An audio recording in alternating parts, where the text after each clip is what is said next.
Assalamualaikum warahmatullahi wabarakatuh. Halo teman-teman, pernah nggak sih kalian merasa uang yang biasanya cukup untuk belanja, sekarang jadi terasa kurang? Nah, fenomena ini berkaitan dengan inflasi, salah satu permasalahan utama dalam ekonomi moneter. Di video ini kita akan membahas apa itu inflasi, permasalahan yang sedang terjadi, dampaknya terhadap masyarakat dan ekonomi, serta solusi yang bisa dilakukan. Sebelumnya, perkenalkan nama saya Rizky Aulia Putri dengan NIM 06031382429076 dari Fakultas Keguruan dan Ilmu Pendidikan, Program Studi Pendidikan Ekonomi. Tujuan saya membuat video ini untuk memenuhi tugas ujian akhir semester pada mata kuliah Ekonomi Moneter dengan dosen pengampu Ibu Yulana Eva SPD MPD dan Ibu Dr. Randa Siti Fatima MPD. Kamu ngerasain akhir-akhir ini harga bahan tiba-tiba melonjak tinggi. Harga minyak dunia kembali naik signifikan pada perdagangan di hari terakhir bulan April ini. Minyak jenis Brent bahkan Inflasi adalah kenaikan harga barang dan jasa secara umum dan terus-menerus dalam suatu periode waktu. Artinya, ketika inflasi terjadi, harga kebutuhan pokok naik, nilai uang menurun, dan daya beli masyarakat melemah. Contoh sederhana, jika tahun lalu Rp50.000 bisa membeli 5 barang, sekarang mungkin hanya bisa membeli 3-4 barang. Dalam ekonomi moneter, inflasi biasanya dipengaruhi oleh permintaan tinggi, biaya produksi naik, dan jumlah uang beredar yang meningkat. Kasus yang kita bahas adalah kenaikan inflasi di Indonesia yang dipicu oleh harga pangan dan energi. Berdasarkan grafik di atas, kita bisa melihat bahwa inflasi sempat meningkat pada Februari 2026 hingga mencapai 4,76%. Kemudian mulai menurun pada Maret dan April menjadi 3,48%. Hal ini menunjukkan bahwa tekanan inflasi mulai terkendali setelah sebelumnya mengalami lonjakan.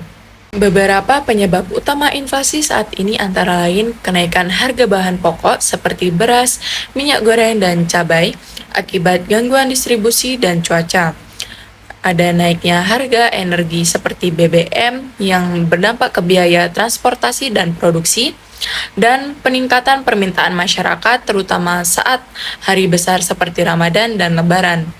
Permasalahan utamanya yaitu inflasi yang terjadi cenderung dipicu oleh faktor biaya produksi dan distribusi, sehingga sulit dikendalikan hanya dengan kebijakan moneter saja.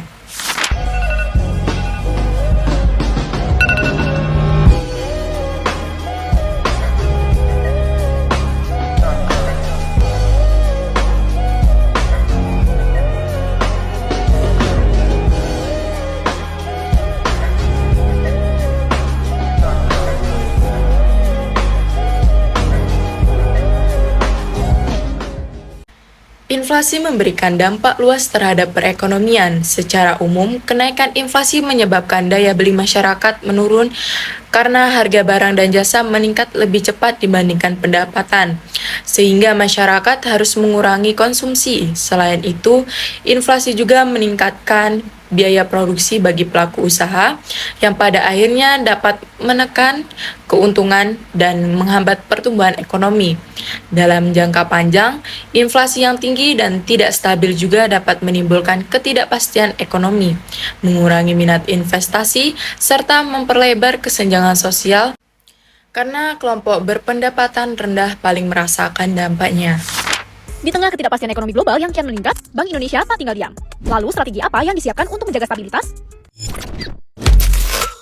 Bank Indonesia melihat tekanan ekonomi global masih tinggi, dipicu oleh ketegangan geopolitik, suku bunga global yang tetap tinggi, hingga perlambatan pertumbuhan dunia.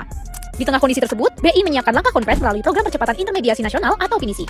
Gubernur Peri Warjio menjelaskan program ini merupakan sinergi lintas sektor yang melibatkan pemerintah, otoritas jasa keuangan, badan pengelola investasi dan antara, hingga pelaku usaha dan investor. Melalui PINISI, pembiayaan didorong agar dapat mengalir lebih cepat ke sektor real, sekaligus mempercepat realisasi proyek strategis nasional. Di saat yang sama, BI juga tetap menjaga stabilitas melalui kebijakan moneter, pengendalian inflasi, serta stabilisasi nilai tukar rupiah. Dengan kombinasi kebijakan tersebut, BI berharap ekonomi Indonesia tetap tumbuh dan tahan terhadap tekanan global. Di tengah gejolaknya global, percepatan intermediasi menjadi kunci agar ekonomi tetap bergerak. Untuk mengatasi inflasi diperlukan peran dari berbagai pihak, terutama pemerintah dan bank sentral. Beberapa solusi yang dapat dilakukan antara lain, yang pertama ada kebijakan moneter oleh Bank Indonesia, seperti menaikkan suku bunga untuk mengurangi jumlah uang beredar. Yang kedua ada stabilisasi harga pangan, pemerintah menjaga pasokan dan distribusi bahan pokok. Yang ketiga ada operasi pasar, menyediakan barang dengan harga terjangkau untuk masyarakat. Yang keempat ada mengendalikan distribusi, mengurangi hambatan logistik agar harga tidak melonjak. Yang terakhir ada koordinasi kebijakan antara pemerintah pusat, daerah, dan bank sentral.